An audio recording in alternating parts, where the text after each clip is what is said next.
France rainbow എന്നാണ് ഈ കേക്കിന്റെ പേര്. ജുവാൻ ലോബോ എന്ന ഫ്രഞ്ചുകാരി യുദ്ധത്തിന് പോയ ഭർത്താവായ ആൽബർട്ടിന് വേണ്ടി ഉണ്ടാക്കിയതാണ് ഈ റെസിപ്പി. സ്ട്രോബെറി കൊണ്ടാണ് ജുവാൻ ആദ്യ ദിവസം കേക്ക് ഉണ്ടാക്കിയത്. യുദ്ധം അവസാനിച്ചില്ല. വരാമെന്ന് പറഞ്ഞ ദിവസം ആൽബർട്ട് വന്നില്ല. പിറ്റേന്ന് ജുവാൻ ഒരു പിസ്താ കേക്ക് ഉണ്ടാക്കി ആൽബർട്ടിനെ കാത്തിരുന്നു.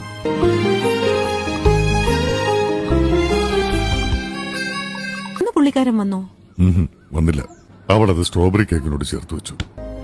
ജുവാൻ തന്റെ മുറ്റത്ത് ആദ്യമായി കായ്ച്ച ഓറഞ്ച് മരത്തിൽ നിന്നും പഴുത്ത ഓറഞ്ചുകൾ നോക്കി പറിച്ചെടുത്ത് കേക്കുണ്ടാക്കി കാത്തിരുന്നു. യുദ്ധം അവസാനിച്ചു.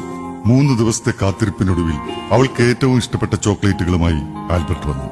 അവൾ അത് അവനു വേണ്ടി കരുതി വെച്ച കേക്കിലേക്ക് ഒരുക്കി ചേർത്തു.